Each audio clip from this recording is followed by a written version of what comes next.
Hola, ¿cómo estás? Welcome to the Gettin podcast. My man's right here. Sorry. Lathan. Sorry.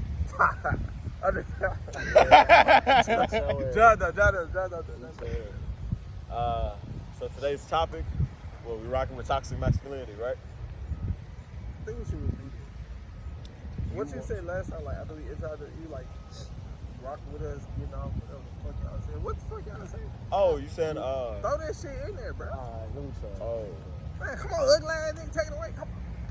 well, you can just edit that out. Yeah, I edit this shit. Bro, I really gotta be there. I really don't trust your editor. You gonna throw something in there, hopefully. Bro, no. Alright, welcome back to the Getting Out podcast. We got Tyree. You got Lathan. Tyree. You say I it. just, Jondo. Alright, cool. Alright, so just make sure we're gonna be uploading weekly on the podcast. Also, don't forget to like, comment, and subscribe, just to get our views up to everything that we need to actually get out here and be successful. All right. Nice. So the topic that we actually going to talk about today is toxic masculinity. Yes. John, I want you to start off since you had a lot to say before shooting. So what I'm gonna do? The rondo and I'm gonna assist him. Oh, Start it out. okay. Well, all right. So I guess we can cover the basis of toxic masculinity. You know, Yeah. toxic masculinity. You got.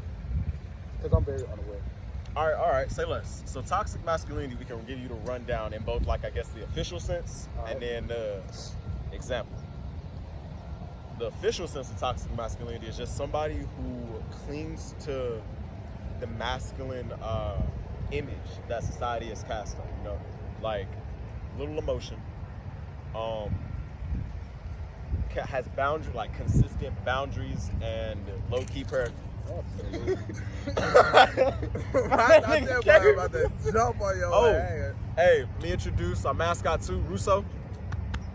All right. So, back to it, toxic masculinity. You just got consistent boundaries and areas that you wouldn't allow others to cross that wouldn't normally be seen as just, overly feminine. Like, you know how it's a trend now for dudes to get their nails painted. Like some guys are doing that with their nails painted, wearing the chokers, the earrings, the dangling cross nuts. That's a little feminine. And I think in today's age, we're starting to see a little bit more of a shift with the whole idea of what masculinity essentially is and the roles of a man. Because me personally, I feel like you can still cover every basis of being a man in terms of your integrity, your morals, and I guess you could say what you uphold to be honorable within yourself. Now, to give an example of toxic masculinity, if I came out here for this podcast and I had my nails painted a certain type of way, and both of y'all niggas was like, hey bro, we gotta talk to you about that nail shit. That's kind of gay. Y'all would be thinking that's gay only because... But stop looking like that. Y'all would be thinking that's gay only because, it's out of the norm for men to paint their nails. It's normal for women to get their nails done, painted, pedicures, manicures, and so forth. Now, if I did that, y'all would be like, what's up with that? But y'all wouldn't question if a woman did that. Now, the reason that's toxic is because outside of me painting my nails, y'all have never seen me kiss a man or be anywhere along those lines of in any type of romantic relation with another male, which would clarify that as just me being homosexual. Not just gay, queer, or, any of that whole spectrum on the LGBT. But the security within myself to come out here with my nails painted would be, I guess you could say, a display of me not having a toxic masculine mindset. You see what I'm saying? And the issue that we face is toxic masculinity. Me personally, I feel like it's low. It's sometimes hard to be friends with a nigga that's overzealously masculine. Yeah. Because then you have to they have Macho man ass nigga? the macho man that's nigga that's just hey, first off, don't do that gay shit around me. Oh, yeah. Don't keep that gay shit. Oh, you talking about your shoes? My pain. And he gonna lay on them too. Come here, boy. Yep. But yeah, you have somebody that's not fucking with anything that's go. You see the marks that Russo left on his pants? essentially though, you wouldn't allow anything homosexual or homosexual related to jeopardize the masculine figure that you've set for yourself. And that, in a sense, is toxically masculine because it's toxic. When you gotta say toxically masculine, it's a toxic trait. You know, you're keeping yourself closed and locked up to shit that's. It's not gay for you to just exhibit things that you find enjoyable or you find to look good. That's not gay. Gay is just what we would clarify as somebody that is into the same sex. You don't have to be into the same sex to paint your nails, dye your hair, shit, damn near to the point to like even wear a dress. And we can use that example with like, think about Prince. Prince, bruh, Prince, I don't know a single woman that would be like, oh yeah, I wouldn't fuck with Prince. Yeah? Do you know that have y'all Googled Prince's old like exes? Nigga. Oh my, I'm talking like top tier of what you would define as gorgeous. I'm talking heels and all would come out in a crop top, like banging. And you couldn't tell that nigga nothing. Bruce Lee used to wear like a whole fishnet with like this part right here cut and just expose himself. And nobody would question if that nigga was gay or not. Now the Prince thing, I used to always, I didn't know what Prince had going in his life. Right. But, so recently at my job, they be playing like random pop songs and shit like that. Right. A Prince song come out, a lot. Yeah. So, I couldn't think of the name, so I just went, tried to search it up, went on Apple Music, went on like through his albums. I saw a song called Gettin. This nigga got a song called Jack You Off. That's tough.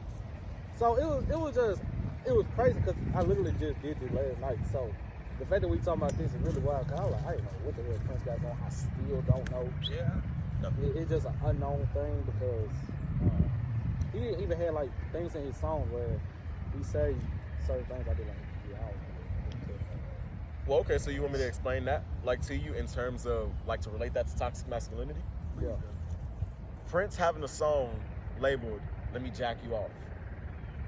It's the way, even with the way it sounds, having full security in your manhood and your own sexuality allows you to see shit like that, hear shit like that, or even experience, like listen to shit like that and not feel like, you know, your sexual orientation is in jeopardy because it doesn't affect you because, you know, it doesn't apply to you. That's like, hey man, hey, trying to see if you're gonna knock the camera over. Russo, you need to act better than that. come on man, watch out. But no, so even with that being said, you know, even if you watch something like that, your own masculinity is not in jeopardy of feeling some type of way. And the best example I can give you is like, so you know you can fight. You know you can defend yourself.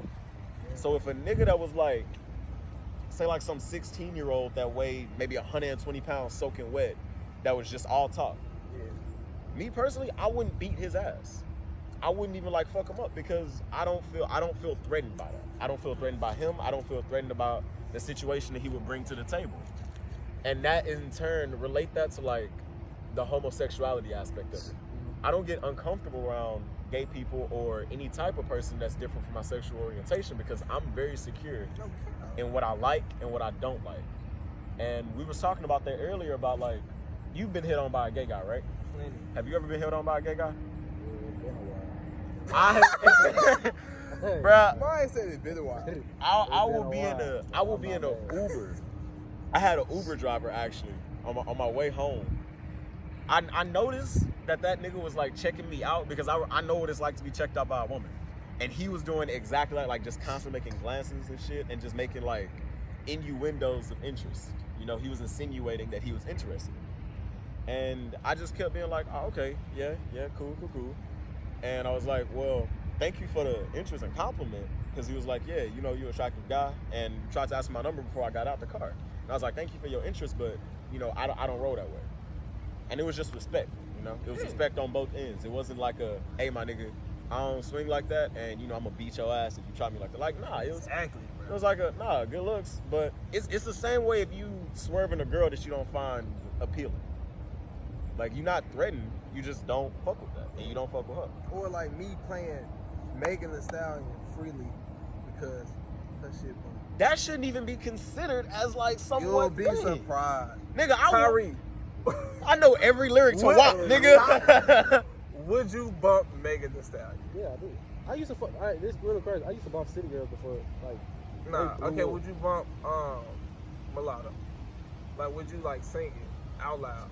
I used to listen to City Girls. It ain't the. I go based off talent. Right, If I don't not think you bumping, I'm not gonna bump. same thing with like Frank City Ocean. Girls, they still bumping to this day. Holy fuck. Like me, I wasn't say. I will sing Mulatto to that song like Mulatto don't hit like this. throw that ass back and see if you gon' kill it. Yo, that I shit ain't bumps. athletic, but a dick. Hey, with a cash out stuck in like titty.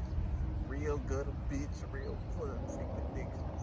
I'm happy you actually like really went in tune with it. I'm It's happy. just live, cuz. It's just live. I mean, and that's what like Do it you is feel what it is. any less of me right now? That's That's a prime example. I feel the exact same way. I always have. Ain't shit changed. I'm telling you, nigga, it's like it's a security aspect, Yeah, man. that junk bump. That junk literally just bump. Like you can separate the enjoyment of something, like appreciating something, from the curiosity and the like thinking of going into it. That whole I ain't gonna lie, you too passionate about that. The junk bump, You bro. a little bit The too junk passionate. bump. Okay, so how do you feel about like if you saw a TikTok of a nigga dancing to a song, like dancing to like WAP, and he, you know the WAP dance that they be doing, like the actual WAP dance. How would you feel about a straight dude doing that Like, dance? he ain't catching me doing that. I don't got nothing to judge about anybody else. I mean, like I said, lyrics go hard. Right, but you would like the dance like that. On the Honestly, top, make it drop. No, I do all this shit. But I ain't can't about to. like do a split onto Did I- the ground I and ain't like go doing- with he that. ain't look. Facts. You ain't catching me on none of this. I ain't with all that. I would most definitely. I freely rap this shit. If I ain't have like a fear of my balls like hitting the ground, I would do that dance only because I would be impressed with myself to be able to do that, because I see, like, that's the thing, I see that as impressive. The fact that these girls go on there and they're able to do that, and I'm talking like not the bullshit where they just basically twerking on the ground. I'm talking the full choreography of how they do that WAP dance and then roll over and like whole cartwheel into that split. That shit is impressive to me. Like, I would take ballet, I would take like contemporary dance, or like shit, like do shit like be a cheerleader. Okay, I got a question. Would you feel some type of way? Like, would your manhood be tested if you go to a drag show? Fuck no. You said would it be tested? Like, would you feel less of a man because, or your masculinity is like On Jeopardy. taken, in in jeopardy jeopardy. if you go to a drag show? It don't matter. Because I'm thinking about a drag show and nothing that they wear is like I don't like shit like that in general. I don't like women's fashion. Right. So like going to a one like men dressing up in whatever clothes they want to wear. I wouldn't want to go to nothing like that. No. Like little shit, like little things don't really just interest me like in that. So you would go. You would go to a drag show. I mean, if somebody asked me, I'd be like, what they eating? Right. So you would go. Now if they some fresh ass motherfuckers, then yeah. Would you go by yourself? No, because No. I don't like. I wouldn't go to a women's fashion show. Like the Victoria's Secret when that shit used to come on, change channel automatically. So that's equal. I mean, you can't really call that toxically masculine. That's I ain't gonna I lie. feel like- That's just equal. Like, you can't be mad at that, because that's like that's an equal spectrum. You are not affected, but you're not interested. You just don't give a fuck. Yeah, I just don't. Like, I would go to if one of my homeboys that was into that shit and cross dressing and he was in one of them, I would go there by myself to support him and be like, yeah, fuck it up, big dog. Yeah, Or if, I asked this question from experience. Me and Ruth went one time. right, Like, I didn't know what it was about. right. But when I went, I felt myself get uncomfortable. Mm-hmm. Uncomfortable. Real quick. I'm talking about dude walk around in these little bras and stuff. Yeah. Like, Well, whew, question. Was that because of the sexual insinuation that the males were giving off as women? Like, because a drag show is like males, or it could be women, but it's basically the cross-dressing aspect of it and then performing like that gender in that way. Correct me if I'm wrong in the comments as well. Love to learn.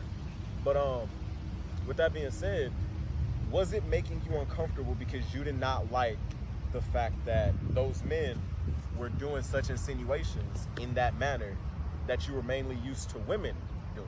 yes, it was not being used to. Like, I've never been Right. in that type of environment. But Mm-hmm. it shortly went away because I'm very good at adapting. I'm like, okay, this is new. Right. Very new. I ain't Right. used to it. Well, that vibe felt like, I don't know. Like, I don't know. It was just weird. But I was uptight. I was like, dang, I was like, am I really being like real masculine about this right now? And I had to ask myself like questions like to kind of get clarity for how I'm feeling. But really I was like, I think I'm being closed-minded. Maybe if I, open up and actually get into what they doing, just Just see cheer or from whatever. their perspective. Yeah, and I ended up having a good time. It was fun. It was fun. Like just clapping and shit while they do their little performance. It was actually not that bad, but I must say, that shit, bro, had me like fucked up for like a couple minutes. Okay, so think about like your brain, right? And you know the term compartmentalizing, right? Yeah. And to think if you basically have some storage boxes. The way I see it is one storage box has my masculinity in it, which is the things I'm interested in and the things that I'm attracted to. That is what that is. That is and from my perspective, from me personally, that's a completely straight box. Completely straight and into just what I like, which is mainly women. That being said, scoot that box to the side. Now we have another box, two boxes actually. We have a box for appreciation and we have a box for respect. That box for appreciation would be the box that I would put my mind in if I went to a drag show by myself like, damn, this is interesting. This is dope. And I'm appreciating the effort that these men are putting into like their performances and, their actions. So you kept an open mind though. it's an That's open what box. I had to do. It's an That's what I had open to do. box of appreciation. I was like, you know what? Even though like the average male would be like, man, I don't fool with this shit. I ain't with that shit. I kind of like to take on that role, like, bro. Even though I know what I intentionally like. open yourself up. I know what I like, but this shit cool. Like, I don't see nothing wrong with like this shit. But I was like, damn, this shit attacking my manhood. Like, that's what I felt like. Like, I just felt like that shit was. They would beat my ass on the inside. Now see, now you got the box with respect, how I brought up. And that respect box is the box that I put my mind in when I was in that situation with the gay guy. It's like, yeah, it's full respect. I get what you're trying to do, and I understand where you're coming from with it. I just don't swing that way. So all the categories that I have listed for myself of how I would want somebody to respect me is the exact same thing I would bring to the board for respecting somebody else if they did not disrespect me. If you did not disrespect me, then I'm not going to disrespect you. So the way that I'm going to respond to you is going to be in the most respectful manner that I would want somebody to respond to me in. And that is the three boxes that I think you have to have when it comes to, your masculinity and what you're comfortable with. So you can be as open as the sky. That's not saying that you open to anything I never, like, as many times I've been hit on by a guy, I've never felt like, even the first time, I never felt like uncomfortable at all. Right, like I don't care if you the prettiest nigga. No, God, It doesn't, like, you're not finna. Like, this shit in me, not only you hear me, I already know it. It's an internal thing. Like, I'm not affected by it, but I know the way to retort to it when it's presented to me. Yeah. See what I'm saying? And so wait, do you understand what we're talking about in the terms of toxic, do you get what we mean now by toxic masculinity? Yeah. It's not allowing yourself to go outside your box. It's intentionally making yourself both ignorant and hateful, because you have to not shit on toxic masculinity, but to completely shit on toxic masculinity. The first part of that, those two things, is toxic, and toxic is a derogatory term because it's implying something that is harmful. So when you have toxic masculinity, your masculinity is at this point harmful to both yourself and the general public that you're around because you're in a harmful state of mind. And that's why toxic masculinity is like so bad, and why we're trying to rid it as much as we are in 2021 and so much more into the future. See what I'm saying? But I feel like from a woman's perspective, when they think of toxic masculinity, Yeah. the first thing that'll probably come to mind instantly is emotion. That's what I feel like. Like women have issues with us as young men in terms of, I guess, opening up or being vulnerable and all this other different shit. Well, okay, and I want you to think about it like this. With that plays a factor, and I think that comes from not just like how toxic we are, but our upbringing. Because to be honest, if I have a son, I want him to have a couple shields, not to make sure he doesn't get hurt, but to make sure that the world doesn't hurt him. Not to make sure some woman doesn't hurt him because he was open to her and wore his heart on the sleeve, but because if you go into the situation that is the world and you wear your emotions on the sleeve, you are setting yourself up to get shit on and hurt. It's in a book, The Subtle Art of Not Giving a Fuck. That in turn is like the most healthiest way to take, I guess you could say, any lack of emotions you would have. Because it's not a lack of emotions, but it's a protection. It's like you holding a shield to guard yourself, to make sure that you do not get hurt in a way that is, a physical wound, you heal over time. You won't think about that physical wound like, damn, I'm now going to hurt somebody else because of the hurt that I feel because somebody else caused. Like if I cut you, you're not gonna now go cut other niggas because I cut you. But if I was a woman and I hurt you emotionally now, and you're not over that emotion, you're now gonna bleed that wound, like that emotional wound, onto the other women that you fuck with because of the way that I hurt you. And that bleeding may come from you not opening up, so them not hearing how much you love them, or being like able to understand the way you love, or Repeat that last part you said. like me cutting. Before you said understand, so rewind back to before you said understand. Say that whole part. Okay, so I'm gonna just go from the emotional part. But like, if I was a woman and I emotionally cut you, now you would bleed onto every other woman the pain and the blood that I caused because you're not fully over it emotionally speaking. And so now it comes from like, if a woman's perspective, understanding that you're fucked up, but you're not fucked up because of her. You're fucked up because of your past trauma. And if it comes down to like, yeah, why aren't you opening up? Or, you're toxically masculine because you don't want to open up and be vulnerable with me. No, my nigga, it's because like, if I get hit in the face with a football, I'm now, no. Matter of fact, we use boxing. So why does it have to be assumed that you're fucked up from your past trauma? Why does that have to be the assumption off with? Because you don't go like, I mean, that's typical. that's what I'm saying. You don't walk into a situation. That's like, if I don't walk into a boxing match and not have my guard up.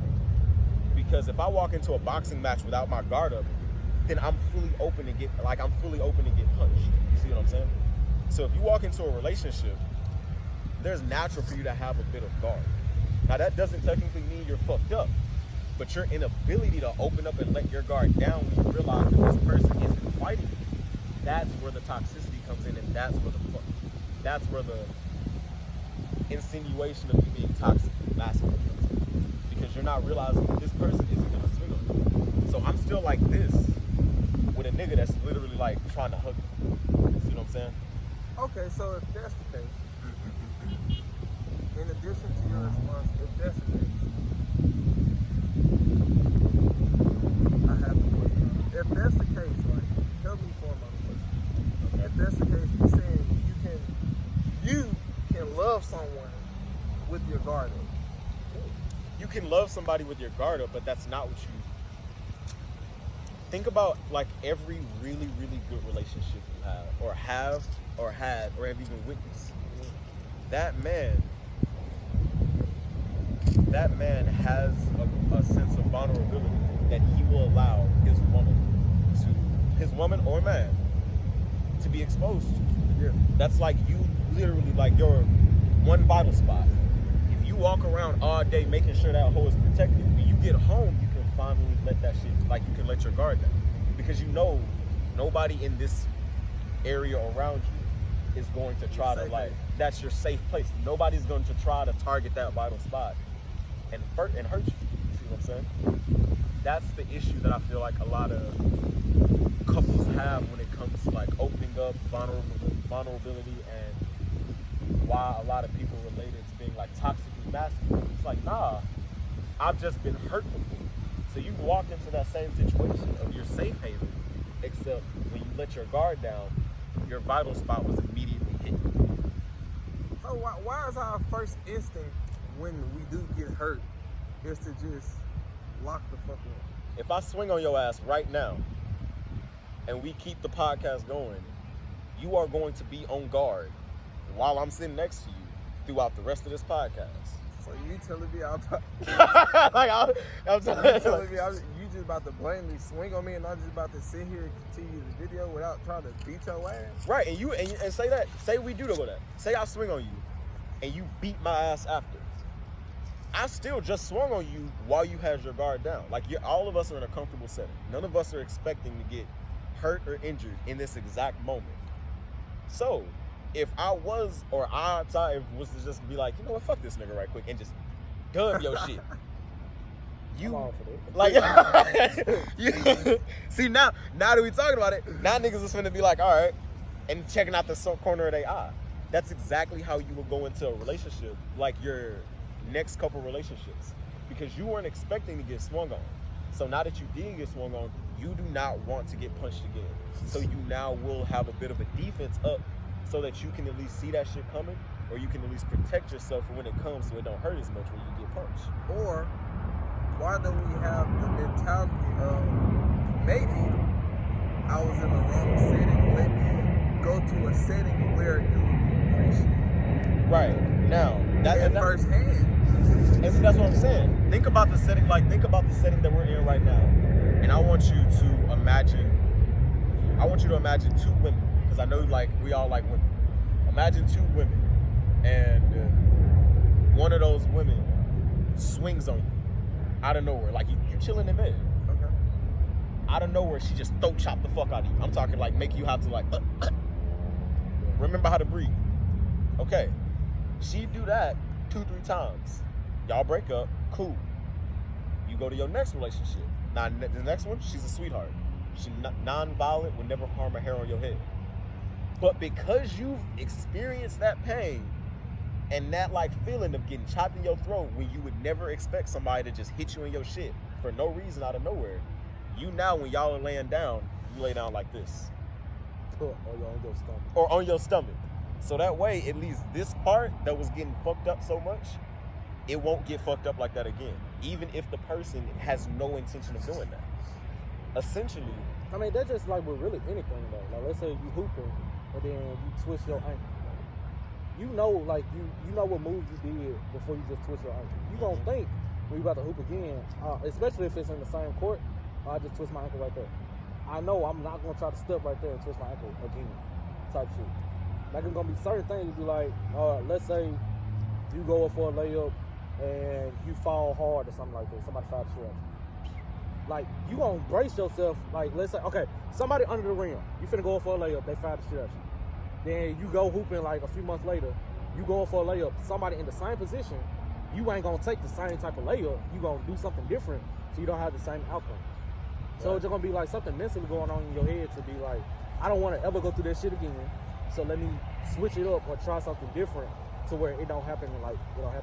So it don't just have to necessarily be relationship, but that's just the most common thing. Think about it like a reflex.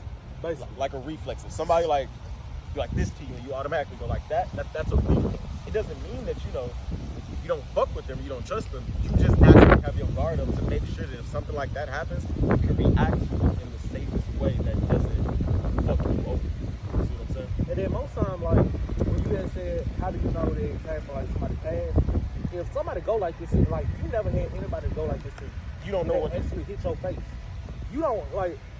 You gonna know the next time anybody do this, you be like, you gonna try to do it. Versus, like, if that never happened, your ass gonna get popped. So it's literally, like you said, it's a reflex to the shit. You know how, like, do you ever think, like, do you ever low-key second thought whenever I'm walking behind you? Anybody. Right. Now, do you remember when we were in high school and I was on some real petty shit and I used to, like, really try to clip you from behind? Yeah. Naturally, when if somebody's walking behind me, it's like, okay, but let me keep an eye out. Like, you want to turn around every so often to check the distance between y'all and check where their foot placement is in terms of if they next to you or not, to see if they're set up in a position to clip the shit out of you. And that way, if they are, lift your leg up. That way they can't hit your foot and clip you. Keep you steady. I was about to say, like, if that happened, he clip you one day, then the next day he walking behind you again, you gonna say, hey, get your ass back. Yeah, like, get the fuck next to me. No, I don't trust your ass. It's it just shit like that on the regular. It's that trust that you now. I don't trust this nigga. I don't trust this nigga behind me. So when you go into another relationship or even any situation, you now have a certain level of trust that you're giving to that situation to ensure your safety. Now some relationships, like, people have to like get shit done to them multiple times. To be like, they be like, oh well, that person did this to me. It ain't gonna happen again. It should happen again.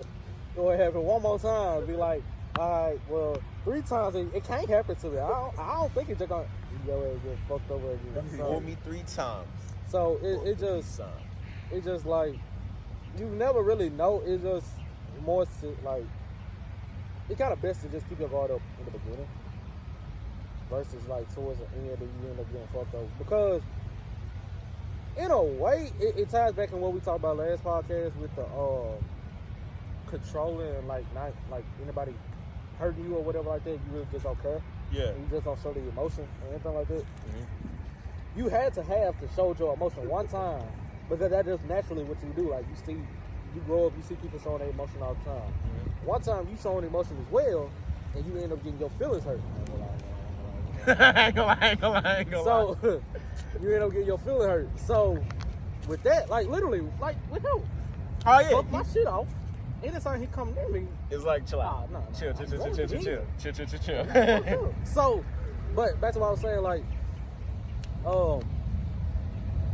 you end up, you just showing your emotion because that's just naturally what people do.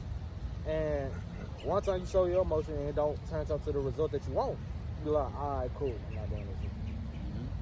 So that's just how people are in general with emotion and stuff like that. You have to come to a point to where you have built up enough trust for this person or any situation to where you know. Like, you I don't know think it would never be that. Well, I can trust people, but I'll never, like, unanimously, like, 100%. Oh, yeah, for sure. Well, and see, that's the thing. That's the thing. I've recently been talking to somebody, and they've been giving me a very good outlook on the way I carried myself when I was talking to them. And the way I carried myself was a very defensive nature. And I didn't realize it because I was so used to that. But it was like because I was in such a defensive nature, I was afraid to let them know what my actual thoughts toward them, because I didn't want them, I was afraid of being like, yeah, I really do feel this way. And they being like, oh, okay. Well, that's all you though. Like, I don't feel like that at all. And that fear of not being on the same wave set us up for failure. So it comes to a point to where you have to at some point build up enough trust for whatever situation you're in to be like, okay, I know that there's a chance I might get punched, but I'm gonna trust this person to not rock my shit. And when you do that, that is the vulnerability that a lot of people are looking for in any relationship that they're in, because that allows them to know that, I now want to make sure that this person doesn't lose that trust with me. I want to make sure that this person knows that they have a safe space with me, so that they don't have to have their guard up and they can let me in. And then we can, like, it's a mutual thing. It's like a joining thing. And it makes your relationships a lot stronger. Like, y'all ever seen 300? What? You said no? This is Sparta. I never watched the fucking movie.